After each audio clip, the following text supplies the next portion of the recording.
दोस्तों, आप सभी का स्वागत है इजी ज्ञान में। दोस्तों, आज के इस वीडियो में हम गरीबी और बेरोजगारी को पढ़ेंगे, जो कि बहुत ही इंपॉर्टेंट टॉपिक है, जो पेपर 1 के अंतर्गत आता है। दोस्तों, मैं इस टॉपिक को पूरा 2 वीडियो में कंप्लीट कर दूंगा। दोस्तों, ये पहला पार्ट है। अगले पार्ट में हम गरीबी और बेरोजगारी से संबंधित सरकार द्वारा जितने भी योजनाएं चलाई जा रही हैं, हम उस सारे को कवर कर लेंगे। दोस्तों, शुरू करने से पहले अगर आपने अभी तक हमारे चैनल को सब्सक्राइब नहीं किया है तो प्लीज कर ले दोस्तों, आखिर गरीबी है क्या? सामान्यतः जब लोगों द्वारा अपनी मूलभूत आवश्यकताओं जैसे भोजन, वस्त्र, आवास तक की भी पूर्ति नहीं हो पाती है, तो वैसी स्थिति को गरीबी कहा जाता है। दोस्तों, जब लोगों द्वारा आवश्यकता की चीजें जैसे भोजन, वस्त्र, आवास तक के भी पूर्ति नहीं हो पाती है, तो वैसी स्थिति को क्या कहा जाता है? गरीबी कहा जाता है। दोस्तों, अल्प विकसित देशों में गरीबी का मुख्य कारण आय में असमानता है। अल्प विकसित देशों में गरीबी का क्या मुख्य कारण है? आय में असमानता। दोस्तों, अर्थशास्त्री रैगनर नश्रे ने कहा है कि गरीब देश निर्धनता के दुष्चक्र के कारण गरीब बने रहते हैं। दोस्तों, गरीब देश किसके कारण गरीब बने रहते हैं? निर्धनता के दुष्चक्र के कारण। ये कथन किसने कहा है? अर्थशास्त्री रैगनर नश्रे ने कहा है। क्या कहा है? उन्होंने ये कहा है कि गरीब देश निर्धनता के दुष्चक्र के कारण गरीब बने रहते हैं। दोस्तों, आखिर गरीबी कितने प्रकार की होती है? दोस्तों, सामान्यतः गरीबी 2 प्रकार की होती है। पहला, निरपेक्ष गरीबी एब्सोल्यूट पॉवर्टी। दूसरा, सापेक्षिक गरीबी रिलेटिव पॉवर्टी। दोस्तों, आइए पढ़ते हैं निरपेक्ष गरीबी के बारे में। दोस्तों, निरपेक्ष गरीबी एक ऐसी दशा है जो बुनियादी मानवीय जरूरतों जैसे भोजन, स्वच्छ पेयजल, स्वच्छता, सुविधाओं, स्वास्थ्य, आश्रय, शिक्षा और सूचना के गंभीर अभाव को दर्शाता है। निरपेक्ष गरीबी एक ऐसी दशा है जो बुनियादी मानवीय जरूरतों जैसे भोजन, स्वच्छ पेयजल, स्वच्छता सुविधाओं, स्वास्थ्य, आश्रय, शिक्षा और सूचना के गंभीर अभाव को दर्शाता है। दोस्तों, निरपेक्ष गरीबी को पहली बार संयुक्त राष्ट्र के कोपेनहेगन में आयोजित विकास सम्मेलन 1995 में परिभाषित किया गया था। दोस्तों, निरपेक्ष गरीबी को पहली बार संयुक्त राष्ट्र के कोपेनहेगन में आयोजित विकास सम्मेलन 1995 में परिभाषित किया गया था तथा यह कोपेनहेगन घोषणा पत्र के प्रमुख लक्ष्यों में से एक था। दोस्तों, इसी तरह की गरीबी सामान्यतः विकासशील देशों में पाई जाती है। दोस्तों, निरपेक्ष गरीबी किस में पाई जाती है? तो सामान्यतः विकासशील देशों में पाई जाती है। दोस्तों, अब हम पढ़ेंगे सापेक्षिक गरीबी के बारे में, रिलेटिव पॉवर्टी के बारे में। दोस्तों, सापेक्षिक गरीबी की स्थिति तब उत्पन्न होती है जब किसी देश या क्षेत्र के कुछ लोगों की आय या जीवन स्तर सामान्य लोगों से निम्न होती है। दोस्तों, सापेक्षिक गरीबी की स्थिति तब उत्पन्न होती है, तब प्रोड्यूस होती है जब किसी देश या क्षेत्र के कुछ लोगों की आय या जीवन स्तर सामान्य लोगों से निम्न होता है। दोस्तों, लॉरेंज वक्र तथा गिनी गुणांक सापेक्ष गरीबी मापन की विधियां हैं। कौन कौन सी सापेक्ष गरीबी की मापन की विधियां हैं? तो लॉरेंज वक्र तथा गिनी गुणांक। आइए अब जानते हैं लॉरेंज वक्र क्या है। दोस्तों, किसी अर्थव्यवस्था में आय के वास्तविक वितरण को दर्शाने हेतु लॉरेंज वक्र का प्रयोग किया जाता है। दोस्तों, यह समाज में आर्थिक वितरण और आर्थिक विषमता की माप हेतु एक ज्यामितीय विधि है। लॉरेंज वक्र है क्या? तो दोस्तों, किसी अर्थव्यवस्था में आय के वास्तविक वितरण को दर्शाने हेतु लॉरेंज वक्र का प्रयोग किया जाता है। यह समाज में आर्थिक वितरण और आर्थिक विषमता की माप हेतु एक ज्यामितीय विधि है। दोस्तों, आइए अब जानते हैं गिनी गुणांक क्या है, गिनी कोएफिशिएंट क्या है। दोस्तों, लॉरेंज वक्र द्वारा अभिव्यक्ति आर्थिक विषमता के गणितीय मान मैथमेटिकल वैल्यू को गिनी गुणांक कहा जाता है। लॉरेंज वक्र द्वारा अभिव्यक्ति आर्थिक विषमता के गणितीय मान मैथमेटिकल वैल्यू को गिनी गुणांक कहा जाता है। दोस्तों, लॉरेंज वक्र जहां सिर्फ यह बताता है कि असमानता घट रही है या बढ़ रही है, वहीं गिनी गुणांक यह भी बतलाता है कि असमानता कितनी बढ़ रही है या घट रही है। दोस्तों, अगर बात करें लॉरेंज वक्र की, तो वो बस यही बताता है कि असमानता घट रही है या बढ़ रही है। वही गिनी गुणांक यह भी बतलाता है कि असमानता कितनी बढ़ रही है या कितनी घट रही है। दोस्तों, अब पढ़ेंगे हम भारत के संदर्भ में गरीबी। दोस्तों, भारत में गरीबी निर्धारण का आधार उपभोग व्यय है। भारत में गरीबी निर्धारण का आधार क्या है? तो दोस्तों, उपभोग व्यय है। दोस्तों, भारत में आजादी के बाद प्रथम बार 1971 में दांडेकर रथ फॉर्मूले के आधार पर वैज्ञानिक तरीके से गरीबी रेखा का निर्धारण किया गया। भारत में आजादी के बाद प्रथम बार 1971 में दांडेकर रथ फॉर्मूले के आधार पर वैज्ञानिक तरीके से गरीबी रेखा का निर्धारण किया गया। दोस्तों, 1979 में अलग समिति की रिपोर्ट के आधार पर ग्रामीण क्षेत्रों में 2400 कैलोरी और शहरी क्षेत्रों में 2100 कैलोरी से कम उपभोग करने वाले व्यक्ति को गरीब माना गया। दोस्तों, अगर आप गांव में रहते हैं तो 2400 कैलोरी से कम अगर आप उपभोग करते हैं तो उस व्यक्ति को गरीब माना गया, और अगर आप शहर में रहते हैं और आप 2100 कैलोरी से कम उपभोग करते हैं तो उस व्यक्ति को भी गरीब माना गया। दोस्तों, 1989 में गठित लकड़ावाला समिति द्वारा प्रत्येक राज्य के लिए मूल्य स्तर के आधार पर अलग अलग गरीबी रेखा के निर्धारण का प्रस्ताव किया गया। 1989 में गठित लकड़ावाला समिति द्वारा प्रत्येक राज्य के लिए मूल्य स्तर के आधार पर अलग अलग गरीबी रेखा के निर्धारण का प्रस्ताव किया गया। दोस्तों, भारत में गरीबी के आकलन के संदर्भ में क्रियाविधि मेथोडोलॉजी के निर्धारण के लिए योजना आयोग ने 2005 में सुरेश तेंदुलकर की अध्यक्षता में एक विशेषज्ञ समूह का गठन किया था। दोस्तों, भारत में गरीबी के आकलन के संदर्भ में क्रियाविधि मेथोडोलॉजी के निर्धारण के लिए योजना आयोग ने 2005 में 2005 में सुरेश तेंदुलकर की अध्यक्षता में, ठीक है, सुरेश तेंदुलकर की अध्यक्षता में एक विशेषज्ञ समूह का गठन किया गया था, जिसने 2009 में अपनी रिपोर्ट सौंपी। पुनः योजना आयोग द्वारा 2012 में सी रंगराजन समिति का गठन किया गया, जिसने 2014 में अपनी रिपोर्ट सौंपी। दोस्तों, भारत में गरीबी के आकलन के संदर्भ में क्रियाविधि के निर्धारण के लिए योजना आयोग ने 2005 में सुरेश तेंदुलकर की अध्यक्षता में एक विशेषज्ञ समूह का गठन किया, जिसने 2009 में अपनी रिपोर्ट सौंपी। पुनः योजना आयोग द्वारा 2012 में श्री रंगराजन समिति का गठन किया, ठीक है, और जिसने 2014 में अपनी रिपोर्ट सौंपी। ठीक है दोस्तों, अगर आपसे पूछा जाए कब जो है श्री रंगराजन समिति का गठन किया गया तो 2012 में, ठीक है, और उन्होंने अपनी रिपोर्ट कब दी तो 2014 में रिपोर्ट दी थी। उसी तरह से 2005 में सुरेश तेंदुलकर की अध्यक्षता में एक विशेषज्ञ समूह का गठन किया, जिसने जो है 4 साल बाद अपना रिपोर्ट दिया था, और श्री रंगराजन समिति ने कितने साल बाद 2 साल बाद अपनी रिपोर्ट सौंपी। दोस्तों, रंगराजन समिति के अनुसार 2011 से 12 में भारत की 29.5% जनसंख्या गरीबी रेखा के नीचे जीवन व्यतीत कर रही है। कितनी कर रही थी? रंगराजन समिति के अनुसार 2011 से 12 में भारत की 29.5% जनसंख्या गरीबी रेखा के नीचे जीवन व्यतीत कर रही थी दोस्तों, जबकि तेंदुलकर समिति के अनुसार यह संख्या 21.9% ही थी। ठीक है, इस अंतर का कारण इन समितियों द्वारा गरीबी निर्धारण हेतु उपयोग लाई गई अलग अलग विधियां थी। दोस्तों, रंगराजन समिति के अनुसार 2011 से 12 में भारत की 29.5% जनसंख्या गरीबी की रेखा के नीचे जीवन व्यतीत कर रहे थे। ठीक है, कितने जनसंख्या? तो 29.5% जनसंख्या जो है गरीबी रेखा के नीचे जीवन व्यतीत कर रही थी, जबकि तेंदुलकर समिति के अनुसार यह संख्या 21.9% ही थी। इस अंतर का कारण इन समितियों द्वारा गरीबी निर्धारण हेतु उपयोग लाई गई अलग अलग विधियां थी।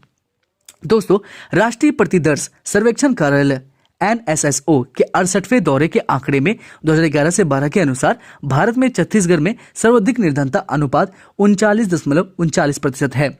दोस्तों, इसके पश्चात जो है हमारा राज्य है झारखंड, जो 36.96% है, और फिर है मणिपुर 36.89%, और उसके बाद है अरुणाचल प्रदेश 34.67% तथा बिहार 33.74%। सबसे कम निर्धनता वाला है गोवा 5.09%। उसके बाद है केरल 7.05%। फिर है हिमाचल प्रदेश 8.06%। फिर है सिक्किम 8.19%। जैसे राज्यों में है। दोस्तों, गरीबी के ये आंकड़े तेंदुलकर विधि द्वारा परिकलित किए गए थे। दोस्तों, अगर कोई सवाल आए कि राष्ट्रीय प्रतिदर्श सर्वेक्षण कार्यालय NSSO के 68वें दौर के आंकड़े के अनुसार भारत में सबसे गरीब राज्य कौन सा है तो छत्तीसगढ़, और सबसे गरीबी में दूसरा सर्वाधिक निर्धनता अनुपात वाला राज्य कौन सा है दोस्तों तो झारखंड है 36.96%। और दोस्तों, सबसे कम निर्धनता वाला कौन है तो 5.09% के साथ है गोवा। तो दोस्तों, अब हम पढ़ेंगे बहुआयामी गरीबी सूचकांक के बारे में। दोस्तों, हम पढ़ेंगे multi dimensional poverty index MPI के बारे में। दोस्तों, MPI की अवधारणा को UNDP द्वारा प्रकाशित मानव विकास रिपोर्ट 2010 में विकसित किया गया था। MPI की अवधारणा को UNDP द्वारा प्रकाशित मानव विकास रिपोर्ट 2010 में विकसित किया गया था। बहुआयामी गरीबी निर्देशांक के 3 आयामों यथा स्वास्थ्य, शिक्षा एवं जीवन निर्वाह का स्तर के अंतर्गत 10 संकेतक शिशु मृत्यु, पोषण, स्कूल में नामांकन, विद्यालय शिक्षा, संपत्तियां, खाना बनाने का ईंधन, आवास, विद्युत, जल एवं शौचालय शामिल है। दोस्तों, बहुआयामी गरीबी निर्देशांक मल्टी डायमेंशनल पॉवर्टी इंडेक्स के 3 आयामों यथा स्वास्थ्य, शिक्षा एवं जीवन निर्वाह का स्तर के अंतर्गत 10 संकेतक शिशु मृत्यु, पोषण, स्कूल में नामांकन, विद्यालय शिक्षा, संपत्तियां, खाना बनाने का ईंधन, आवास, विद्युत, जल एवं शौचालय शामिल है। बहुआयामी गरीबी सूचकांक भारत में गरीबी की तीव्रता की माप के लिए सबसे उपयुक्त है। बहुआयामी गरीबी सूचकांक भारत में गरीबी की तीव्रता की माप के लिए सबसे उपयुक्त है। दोस्तों, अब हम पढ़ेंगे global hunger index GHI, global hunger index GHI। दोस्तों, आखिर ग्लोबल हंगर इंडेक्स GHI है क्या? दोस्तों, एक ऐसा सूचकांक जो क्षेत्रीय, राष्ट्रीय तथा वैश्विक स्तर पर भूख को मापने तथा उस पर नजर रखने के लिए अंतर्राष्ट्रीय खाद्य नीति अनुसंधान संस्थान IFPRI द्वारा विकसित किया गया है। दोस्तों, ये एक ऐसा सूचकांक है जो क्षेत्रीय, राष्ट्रीय तथा वैश्विक स्तर पर भूख को मापता है तथा उस पर नजर रखता है और अंतर्राष्ट्रीय खाद्य नीति अनुसंधान संस्थान FPRI द्वारा विकसित किया गया है। दोस्तों, अब हम जानेंगे GHI फॉर्मूला के घटक क्या हैं। ग्लोबल हंगर इंडेक्स फॉर्मूला के घटक क्या हैं?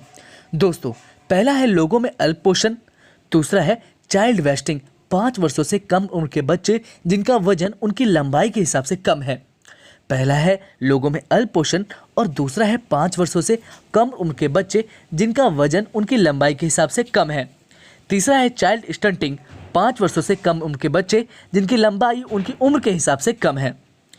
दोस्तों, फिर अगला है 5 वर्षों से कम उम्र के बच्चों की मृत्यु दर। तो दोस्तों, GHI फॉर्मूला के घटक क्या क्या हैं?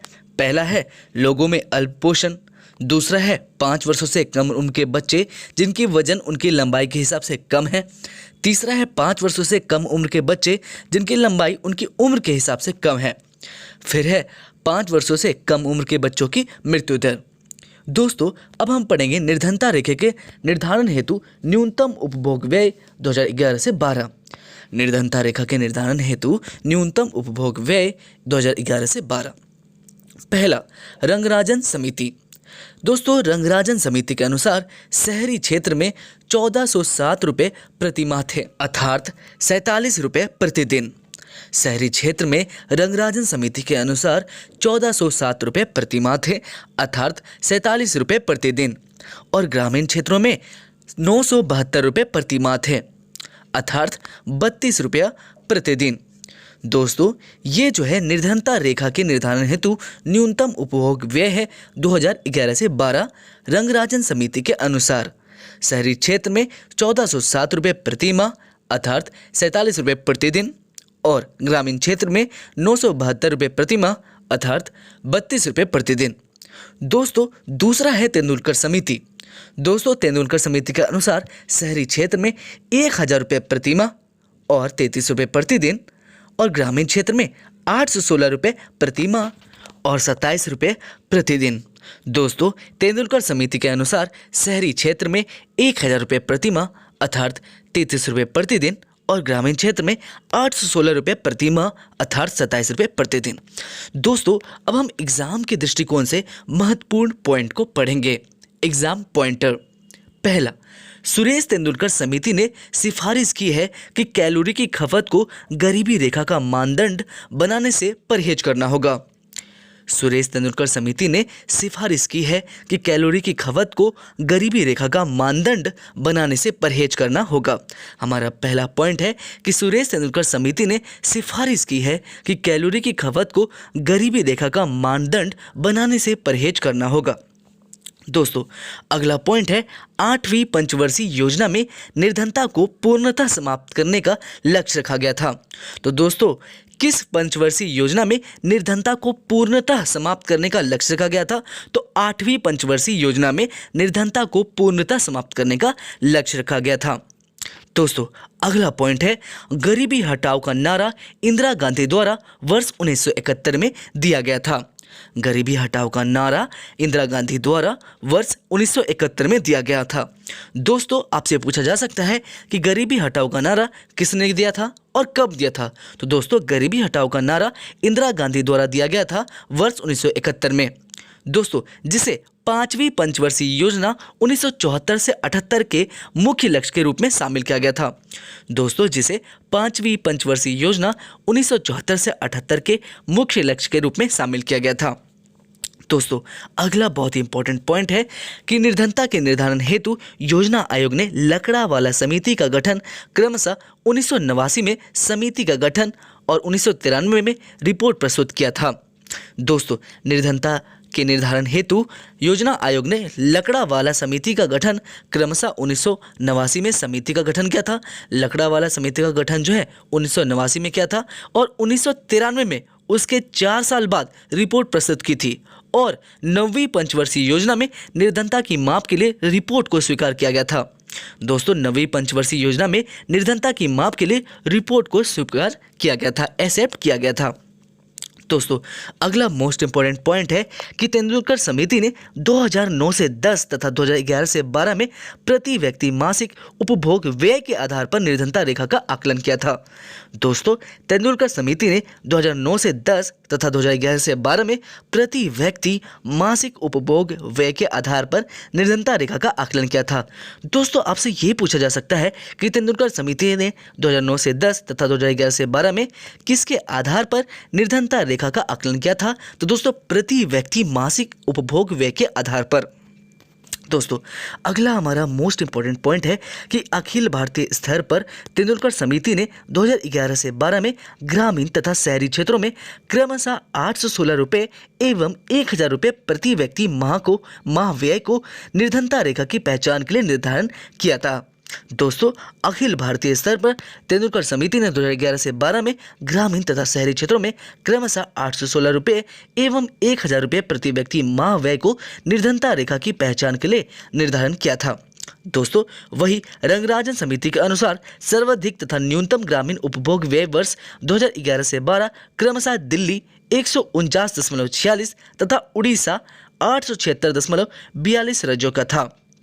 दोस्तों वही रंगराजन समिति के अनुसार सर्वाधिक तथा न्यूनतम ग्रामीण उपभोग व्यय वर्ष 2011 से 12 क्रमशः दिल्ली 149.46 तथा उड़ीसा 876.42 राज्यों का था। दोस्तों रंगराजन समिति के अनुसार 3 सर्वाधिक निर्धन राज्य हैं छत्तीसगढ़, मणिपुर तथा उड़ीसा। दोस्तों रंगराजन समिति के अनुसार 3 सर्वाधिक निर्धन राज्य कौन कौन से हैं? तो छत्तीसगढ़, मणिपुर तथा उड़ीसा थे। दोस्तों रंगराजन समिति के अनुसार केंद्र शासित प्रदेशों और राज्यों में से न्यूनतम निर्धनता क्रमशः अंडमान निकोबार 6.0% और गोवा 6.3% में 2011 से 12 पाई जाती थी। दोस्तों रंगराजन समिति के अनुसार केंद्र शासित प्रदेशों और राज्यों में न्यूनतम निर्धनता क्रमशः अंडमान निकोबार 6.0% और गोवा 6.3% में 2011 से 12 में पाई जाती थी। दोस्तों सामाजिक समूहों के आधार पर ग्रामीण तथा शहरी क्षेत्रों में निर्धनता दादरा एवं नगर हवेली 35.6% पाई जाती है। दोस्तों सामाजिक समूह के आधार पर ग्रामीण तथा शहरी क्षेत्रों में निर्धनता दादरा एवं नगर हवेली 35.6% पाई जाती है। दोस्तों सामाजिक समूहों के आधार पर ग्रामीण तथा शहरी क्षेत्रों में सर्वाधिक निर्धन समूह क्रमशः अनुसूचित जनजाति 47.4% तथा अनुसूचित जाति 34.1% है। दोस्तों अगर हम ग्रामीण तथा शहरी क्षेत्रों में बात करें तो सर्वाधिक निर्धन समूह जो है वो कौन कौन से हैं? अनुसूचित जनजाति है 47.4% तथा अनुसूचित जाति है 34.1%। दोस्तों रंगराजन समिति के अनुसार सर्वाधिक शहरी और ग्रामीण निर्धनता मणिपुर 73.4% एवं छत्तीसगढ़ 49.2% 2011 से 12 राज्यों में पाया जाता है। दोस्तों रंगराजन समिति के अनुसार सर्वाधिक शहरी और ग्रामीण निर्धनता मणिपुर 73.4% एवं छत्तीसगढ़ 49.2% 2011 से 12 राज्यों में पाया जाता है। दोस्तों अगर बात करें तो 3 सर्वाधिक निर्धन शहरी जनसंख्या वाले राज्य उत्तर प्रदेश, महाराष्ट्र एवं पश्चिम बंगाल थे। 3 सर्वाधिक निर्धन शहरी जनसंख्या वाले राज्य उत्तर प्रदेश, महाराष्ट्र एवं पश्चिम बंगाल थे। दोस्तों आइए हम अब बात करेंगे बेरोजगारी के बारे में, अनएम्प्लॉयमेंट के बारे में।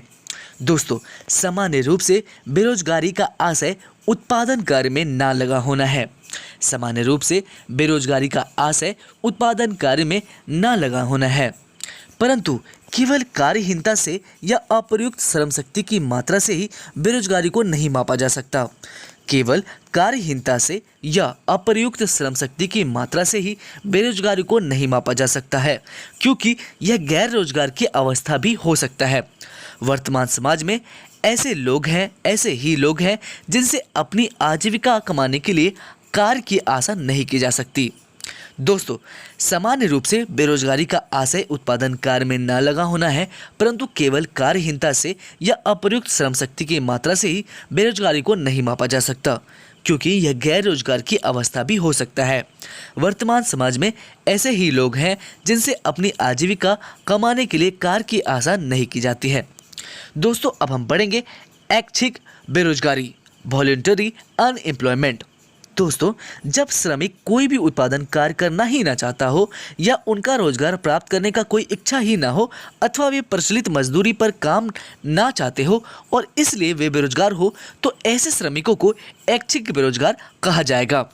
जब श्रमिक कोई भी उत्पादन कार्य करना ही नहीं चाहते हो या उनका रोजगार प्राप्त करने की कोई इच्छा ही ना हो, अथवा वे प्रचलित मजदूरी पर काम ना चाहते हो और इसलिए वे बेरोजगार हो, तो ऐसे श्रमिकों को क्या कहा जाता है? ऐच्छिक बेरोजगार कहा जाता है। दोस्तों अर्थव्यवस्था में इस प्रकार की बेरोजगारी को सामान्य बेरोजगारी के रूप में सम्मिलित नहीं किया जा सकता। दोस्तों अर्थव्यवस्था में इस प्रकार की बेरोजगारी को सामान्य बेरोजगारी के रूप में सम्मिलित नहीं किया जाता है। दोस्तों अब हम बात करेंगे अनैच्छिक बेरोजगारी की, इनवॉलंटरी अनएम्प्लॉयमेंट की। दोस्तों यदि अर्थव्यवस्था में श्रमिक चालू मजदूरी दर पर कार्य करने के लिए तत्पर हो, यदि अर्थव्यवस्था में श्रमिक चालू मजदूरी दर पर कार्य करने के लिए तत्पर हो, परंतु उस मजदूरी दर पर भी उन्हें कार्य ना मिले, तो ऐसे लोगों को अनैच्छिक बेरोजगार कहा जाता है। दोस्तों यदि अर्थव्यवस्था में श्रमिक चालू मजदूरी दर पर कार्य करने के लिए तत्पर हो, परंतु उस मजदूरी दर पर भी उन्हें कार्य ना मिले, तो ऐसे लोगों को अनैच्छिक बेरोजगार और इस दशा को अनैच्छिक बेरोजगारी कहा जाएगा। दोस्तों इसे खुली बेरोजगारी, ओपन अनएम्प्लॉयमेंट भी कहा जाता है, ओपन अनएम्प्लॉयमेंट भी कहा जाता है। दोस्तों ध्यातव्य है कि बेरोजगारी में केवल अनैच्छिक बेरोजगारी को ही सम्मिलित किया जाता है।